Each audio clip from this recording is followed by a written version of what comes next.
Agora, o que eu vou apresentar a vocês, como vocês podem esperar, é o gráfico dinâmico. E como o gráfico dinâmico vai funcionar? Ele vai funcionar o tempo todo ligado à nossa tabela dinâmica. Então, vamos lá. Eu vou deletar aqui essa segmentação de dados. E aí, vou vir aqui em analisar. E aqui eu vou ter o botão de gráfico dinâmico. É lógico que você pode inserir diretamente um gráfico dinâmico, mas no nosso caso eu acho mais interessante a gente colocar junto da nossa tabela dinâmica. Então, eu vou colocar um gráfico em colunas normal aqui. E aí, repara, eu tenho minhas informações aqui separadas por mês de fevereiro de 2015, pessoa física, pessoa jurídica, e aí o nome de cada pessoa aqui. E de acordo com o que você vai mexendo nos seus dados, ele vai adaptando o seu gráfico de forma a te apresentar as informações. Então, por exemplo, se eu fecho aqui essa caixa e minimizo, olha só, ele só me apresenta pessoa física, pessoa jurídica. Por quê? Na minha tabela não está aparecendo os nomes. Então, no meu gráfico, então significa que eu não quero essa informação. Então, no meu gráfico, ele também não vai apresentar.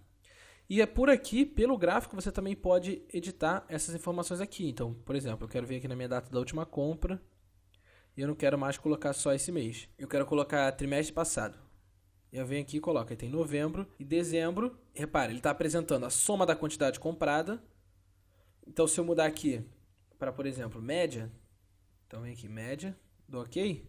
Repare, ele muda meus dados e já muda aqui em cima, média da quantidade comprada. Então, o gráfico, ele fica totalmente automático. Você simplesmente precisa mudar os parâmetros e o gráfico já vai editar tudo para você. Você não vai precisar alterar o que fica escrito no gráfico, você não vai precisar alterar a legenda que está embaixo, você não vai precisar alterar a escala vertical. O gráfico ele vai se atualizar sozinho e de acordo com o que você vai fazendo, do que você vai apresentando. Então, se você expande aqui, ele expande ali também. E se você acrescenta alguma outra informação, então, por exemplo, agora eu quero ver também o meu valor médio de compra. E eu quero ver, vou mudar aqui, configuração do campo, eu quero ver a média. Ok. Repara, o meu gráfico ele já atualizou, ele ficou aqui em cima da minha tabela, mas não tem problema. Eu vou colocar ele aqui embaixo, aumentar um pouco. E aí, repara, ele mostra meus valores. Média da quantidade comprada, média do valor médio da compra.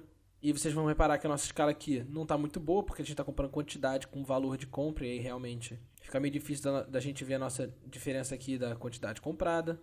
Mas, por exemplo, se eu tirar aqui o valor de compra, então eu vou vir aqui e remover do campo. Repara que ele ajeita para mim e ele já muda aqui o título. Então, quando eu tinha o meu valor médio de compra, vou devolver ele aqui. E aqui ele está somando. Eu vou colocar agora o mínimo. Ele coloca aqui ó, as informações que estão sendo apresentadas. A média da quantidade comprada e o mínimo do valor médio de compra. Então, você consegue ter as informações apresentadas de uma forma muito mais rápida e realmente muito dinâmica.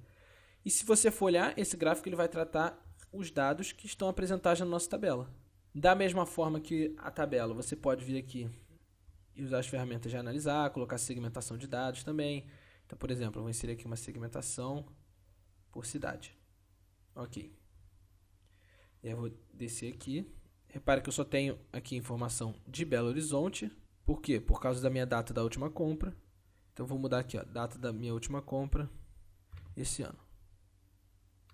E aí tirei aqui os filtros de cidade, eu tenho todas as informações, e eu coloco aqui, ó, Belo Horizonte, Brasília, Porto Alegre, e o gráfico vai se alterando. Repara que a tabela aqui ó, também vai se alterando, olha, vou subir aqui para a gente ver.